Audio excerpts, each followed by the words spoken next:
अरे बजे दबाजा अरे जो बाबा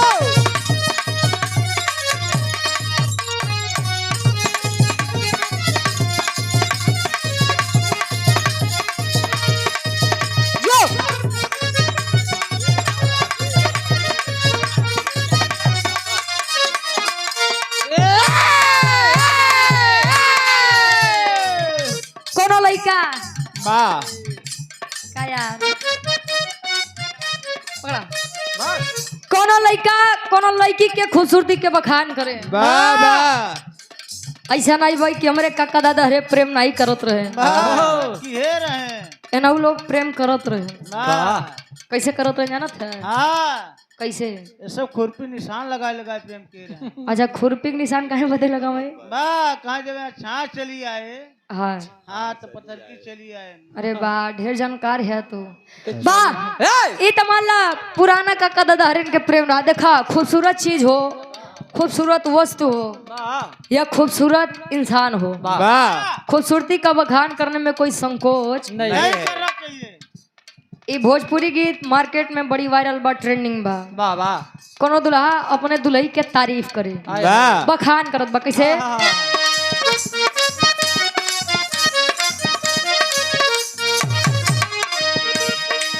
तोहरा में बात कुछ खास बावे हो तोरा में बात कुछ खास बाड़े हो तोरा में बात कुछ खास बाड़े हो बनल ब्यूटी झकास बावे हो बनल ब्यूटी झकास बाड़े हो यो बनल ब्यूटी झकास बाड़े हो तहरा में बात कुछ खास बावे हो बनल ब्यूटी झकास बावे हो नया बारू कनिया नए बजवनिया नया बारू कनिया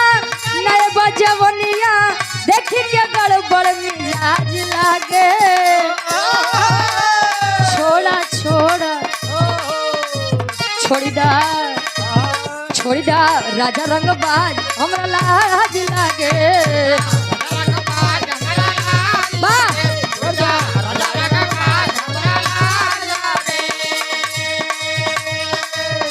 ये गीत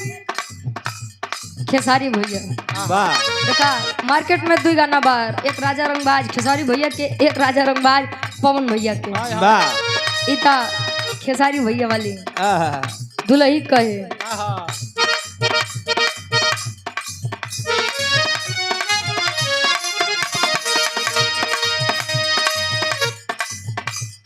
गीत बा प्रेमी कहे वाह दुल्ही अपने सैया जी से कहे चार दिन भइले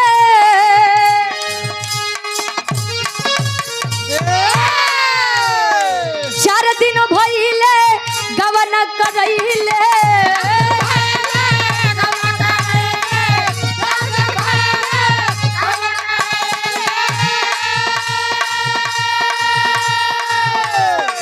चार दिन भइले गवन करैले अपन सुहाग रतिया मनल नहीं खे ताल लइका कहे तहरा राजा रंग बाज के मिजाज अभी बनल नहीं खे तहरा राजा रंग बाज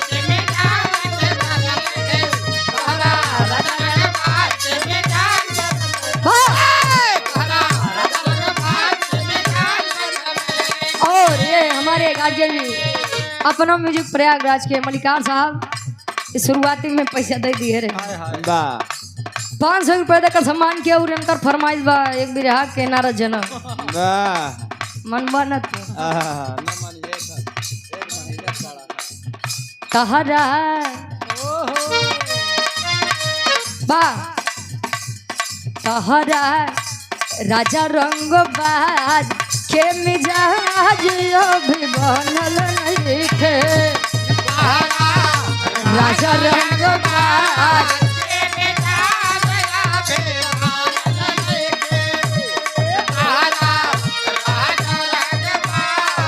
के मिजाज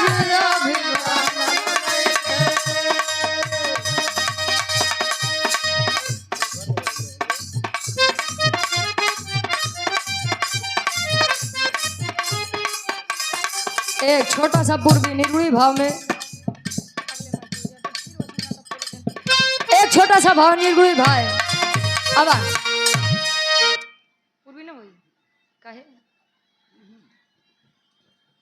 एक छोट